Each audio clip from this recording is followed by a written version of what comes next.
Welcome back, everyone. Today we come to part 3 of Sarah Saxby's 3-part series, When the Nervous System No Longer Needs Managing. Over the last 2 days, Sarah has shared her lived experience moving through dysregulation and the collapse. Today's session brings that arc to a close, exploring what begins to emerge when the nervous system no longer needs to be fixed, controlled, or constantly managed.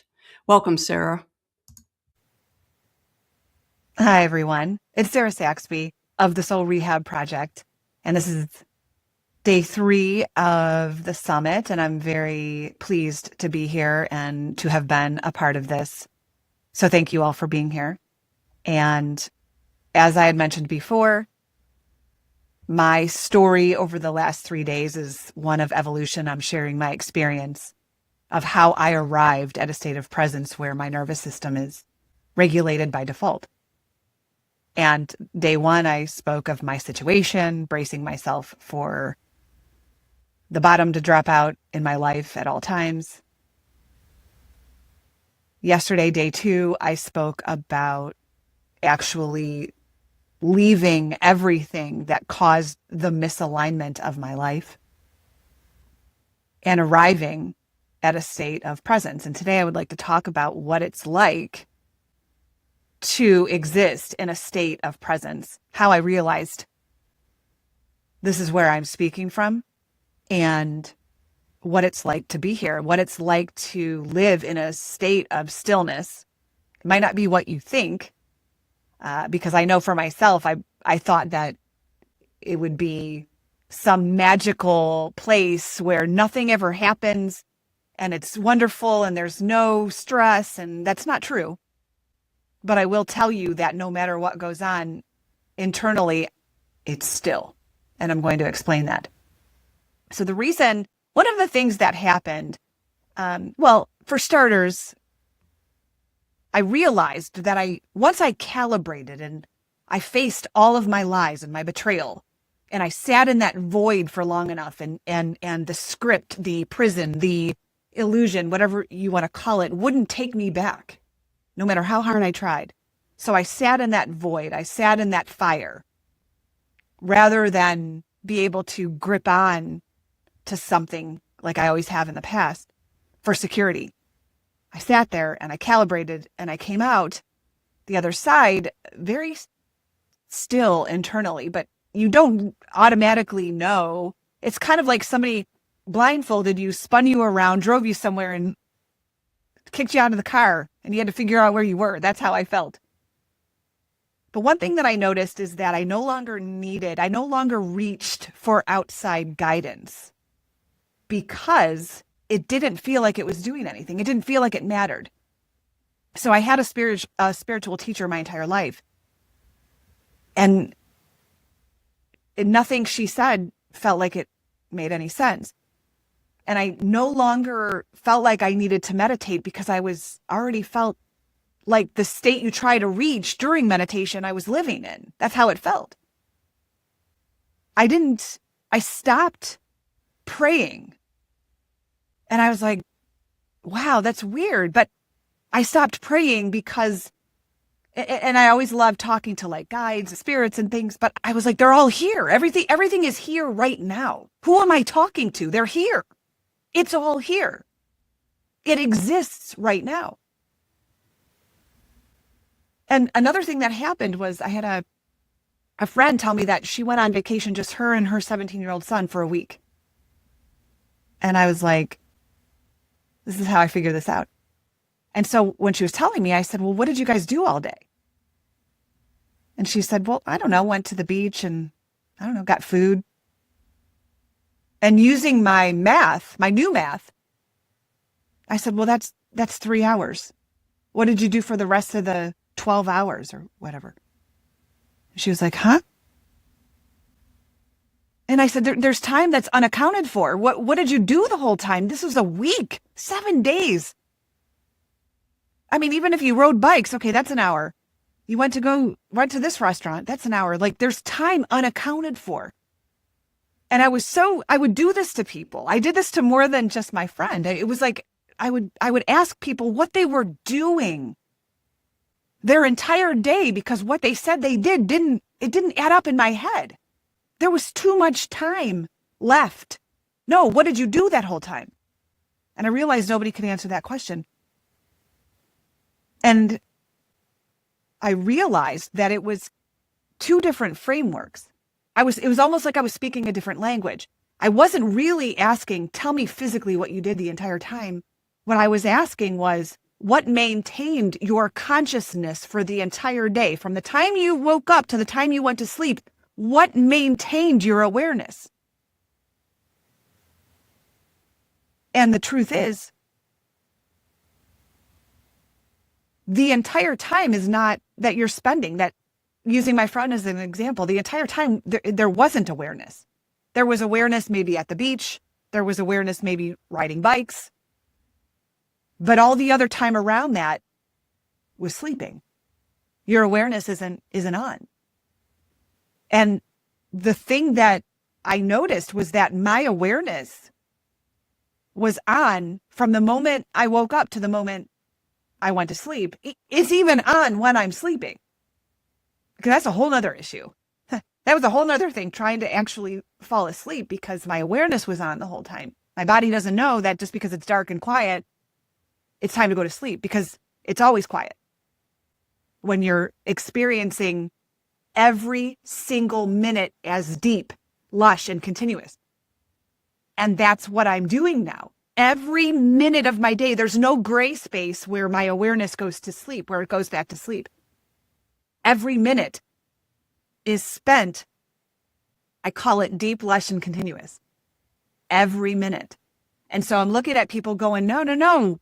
What are you doing the whole time? And the truth is, most of our days are spent asleep with a few flickers of awareness.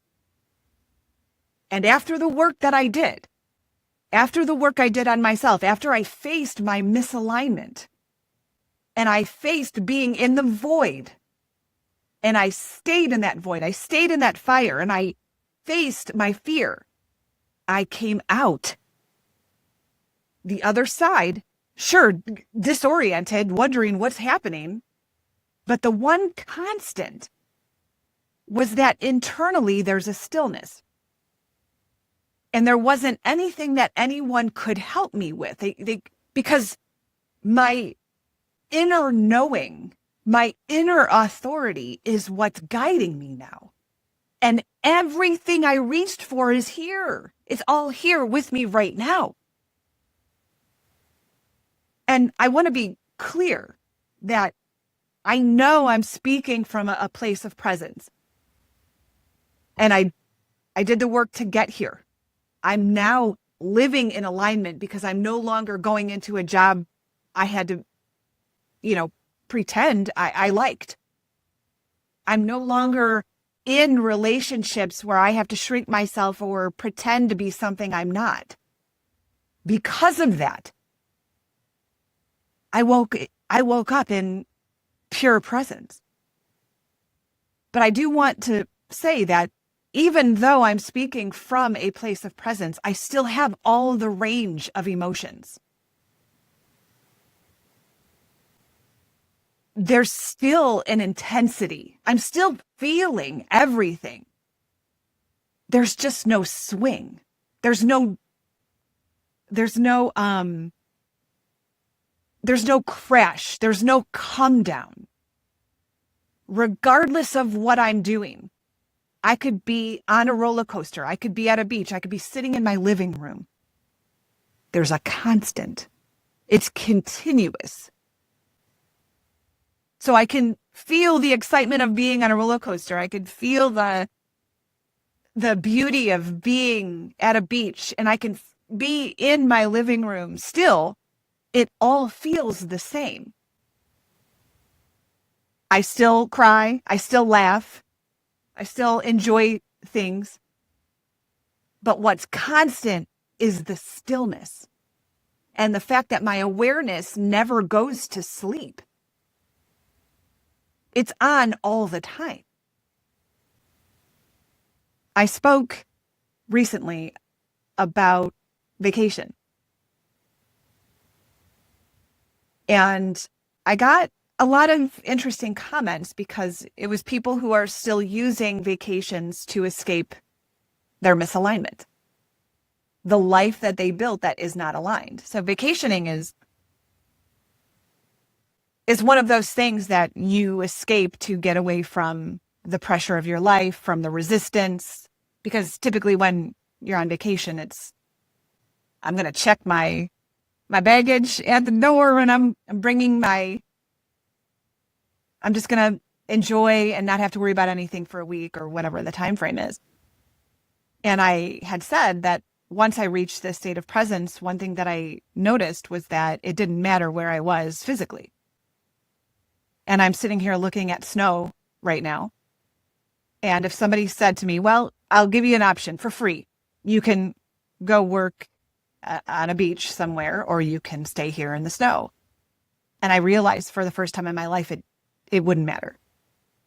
It wouldn't matter. And I spent the majority of my life, like most people, saying, wow, I'd so much rather be on a beach. I'd so much rather be able to just wear a tank top and shorts and flip-flops.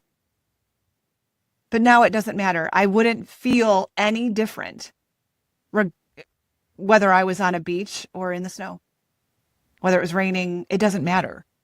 Internally, there's a calmness that doesn't change because of where I'm at, because of what I'm reading, because of what I'm listening to, because of what someone's telling me to do.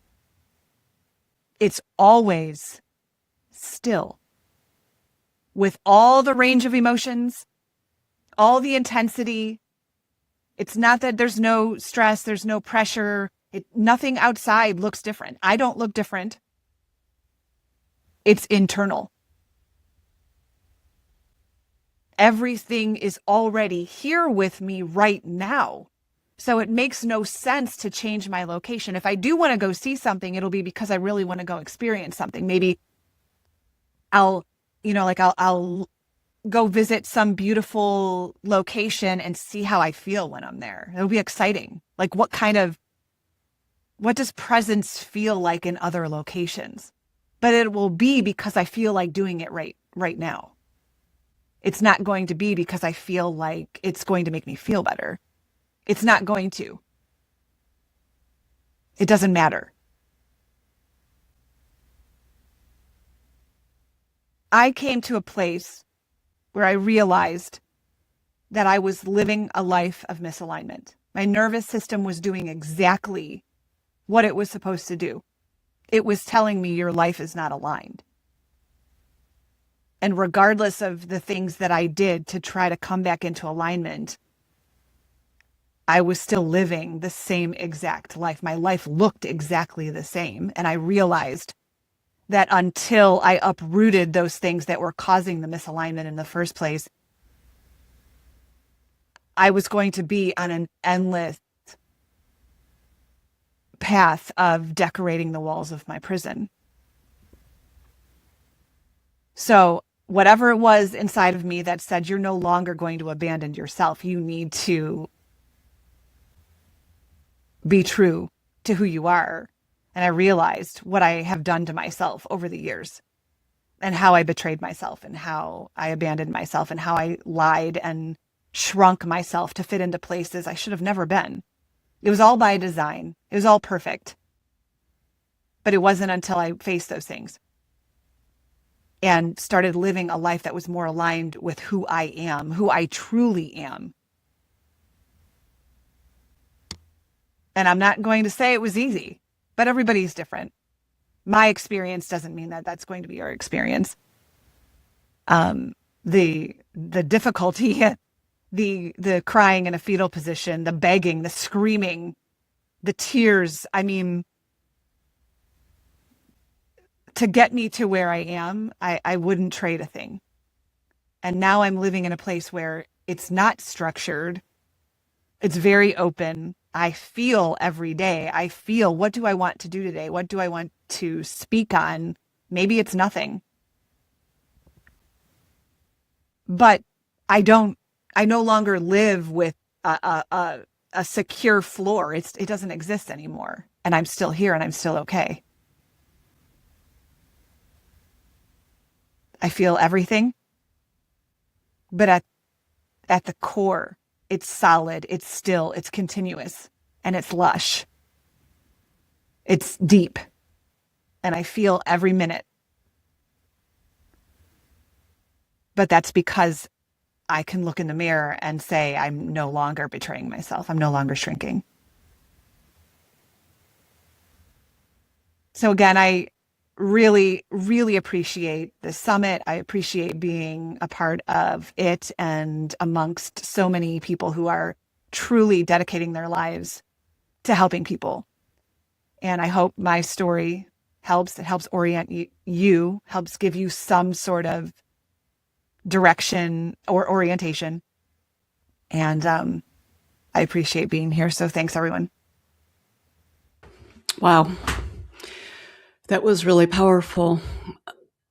As we close this three-part series, we are reminded that regulation isn't something to achieve. It's something that unfolds when the effort falls away and truly the safety is restored.